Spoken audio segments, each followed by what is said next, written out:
Hello, everyone. Today we are going to talk about immigration scams. They are everywhere. We often have people who have lost a lot of money paying someone who claims to be an immigration expert or attorney. They take the money and never provide the services they claim they will. And we will tell you what to look for and how to make informed decisions in choosing your immigration professional.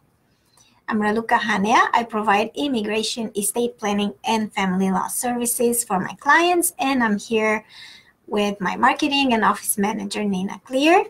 And thank you for helping other people see our videos with all your likes, shares, and comments. We should probably make sure people know the difference first between a scam and immigration fraud. Yes. People are accused of immigration fraud by USCIS, and if found guilty, they can be fined, imprisoned, and permanently banned from US. If you knowingly participate in something like this, say a marriage only for immigration purposes, you could be found guilty for fraud. So what we are talking about today is immigration scams. So these may include someone who says they have a way to speed up your immigration process or who guarantees an outcome. Georgia requires that only a licensed attorney can file your immigration papers for you. So if you are paying someone who is not a licensed attorney to complete your immigration paperwork for you, you are being scammed. But some people might use their friends, though. Is that a scam? If they are charging you money to do it, yes. I try to remind people of this often. Even if your friend filed their own paperwork, your situation is unique and should be handled specifically for you, not based on what they did for themselves or somebody else did 10 years ago. And I know when I started here, I found that it's very important for you to let people know that notarios are not attorneys and should not be doing paid immigration work. Why is that so important to you? It is very frustrating for me to see people that take advantage of others. Notaries or notarios are not attorneys in the United States, though they may be in other countries. Therefore, they cannot file your immigration paperwork for you or even give you legal advice. If you need legal advice, please seek out a licensed, qualified attorney. And what do you mean by qualified? I always recommend someone who is affiliated with ILA, which is American Immigration Lawyers Association, because this shows a commitment to practicing in this specific area and immigration. I've had clients come in who went to a general practitioner, meaning someone who did not specialize in immigration, and this hurt them because improper paperwork was filed or things were not done in a timely manner. And I've noticed as I was researching this, some sites like USCIS or the Department of State say you should ask to see the attorney's license. But while you can certainly do that, I know, every state is different. Some just have a little card that basically is updated every year with a sticker. If you want to get the most up-to-date information, what you can do is go onto the state's Bar Association website in Georgia, and you can put in the person's name, and it will show you they have an active license. That's right. And if you cannot find the information, you can call the Bar Association in your state and ask them to confirm the attorney has a license, an active license. And some will also give you information about if they've been had malpractice issues. That's right. So Georgia will do that, and you can find that on other state sites. You can find that on the website directly in Georgia. Right. So we have many people who call our office and they're like, "Yay, I want to hire an attorney to make everything go faster." Is that possible? Well, unfortunately, no. Well, except as we talk another time, for the fact that we send the application that is complete, so it's processed. maybe faster than if you send an incomplete application and you have all kind of problems afterwards. But we should remind people of that famous saying, if it sounds too good to be true, it usually is. So there are some applications that allow you to submit a premium processing fee that we've talked about in other videos, but these are mostly for employer-based applications.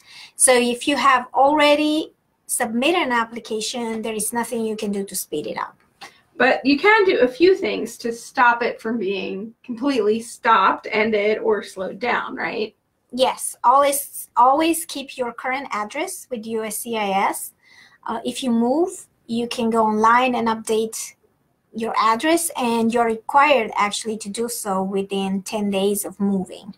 Also, if you have any information or a response requested, answer as soon as possible. You usually must answer within a set of time period, and if you don't, usually it's 30 days, but if you don't, your case could be closed. Worst case scenario may be that your case is closed and now you are put in deportation proceedings. So if you decide to hire an attorney, do it as soon as possible. Right. So we get calls from people who are like, oh, I got this on December 21st and my answer's due January 21st and it's January 19th. Yes. That's a bad choice. A bad choice because it doesn't give us any time to prepare, and we want to be able to give the best answer we can with the strongest legal argument for you. That's right. So the more time that you give us, the better your position will be because the stronger we can make it. That's right. Okay, so let's talk about some other scams that people use against immigrants. Sure. Recently, an attorney in our office received a call from a client. He had been called by someone saying he owed the IRS money and they were going to send ICE to get him if he didn't wire the money. Never, ever wire money for immigration anything. That is not how USCIS works, or the IRS, or any government agency. You must submit a check or money order and they will never call you for money. Also, they will not email you to say that you won the diversity lottery and asking you to wire money.